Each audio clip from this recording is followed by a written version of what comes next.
Growing up, people tell us siblings are supposed to be our first allies. Same blood, same house, same memories. But for many adults, the sibling relationship isn't a safe place. It's a quiet battlefield. One sibling is always too sensitive. The other is always misunderstood. And somehow, the story never seems to change, no matter how hard one person tries. If you've ever left family gatherings feeling small, confused, or emotionally bruised after interacting with the sibling, this conversation is for you. My name is Fawzia Faizi Shah, licensed clinical social worker. Welcome to my YouTube channel.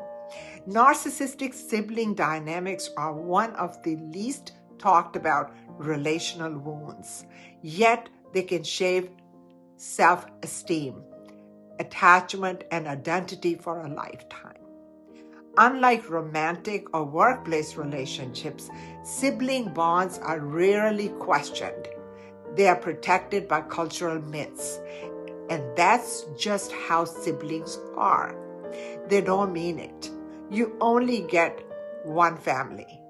But research in family system psychology shows that when narcissistic traits dominates the sibling relationship, chronic entitlement, lack of empathy, manipulation, and rivalry, the emotional impact can mirror long-term psychological stress, high levels of cortisol, and the damage often goes unnamed. Here's what narcissistic sibling relationships often looks like. One sibling consistently needs to win. The argument, the attention, the narrative. They may minimize your achievements while exaggerating their own. They rewrite history. They provoke, then play the victim. They recruit parents, relatives, or even your own children into subtle loyalty tests. Meanwhile, the other sibling is cast into a role: the peacemaker, the scapegoat, the overly responsible one, the problem child, even when they aren't the problem. Psychological research on narcissistic traits shows these individuals regulate their self-esteem externally. They need validation, dominance, and emotional leverage to feel stable. A sibling, especially one who is empathetic, conscientious, or conflict avoidant, becomes an easy supply. This isn't about occasional jealousy. It's about a pattern where one person's sense of self is built at the expense of another's. So who benefits? The narcissistic sibling benefits by maintaining superiority and control. Sometimes parents benefit unconsciously because the difficult siblings absorbs the tension that keeps the family system appearing as functional.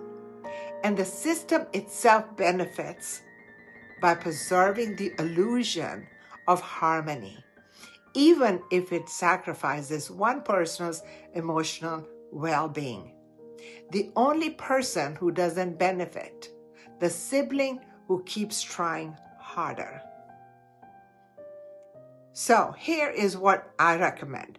Awareness is not about labeling someone, it's about seeing patterns clearly. If a sibling relationship consistently leaves you feeling diminished, doubting your reality, or responsible for someone else's emotional state, that's not normal rivalry. That's relational harm. So start giving yourself permission to stop explaining yourself to people committed to misunderstanding you. Give yourself permission to set boundaries without justifying them. Give yourself permission to grieve the sibling relationship you were told you should have had. Research on trauma and attachment shows healing begins when individuals move from self-blame to self-protection. You don't need to go on no contact to be conscious, but you do need clarity.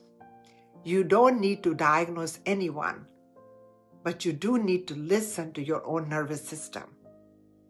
Healthy sibling relationships do not require one person to shrink so another can feel tall.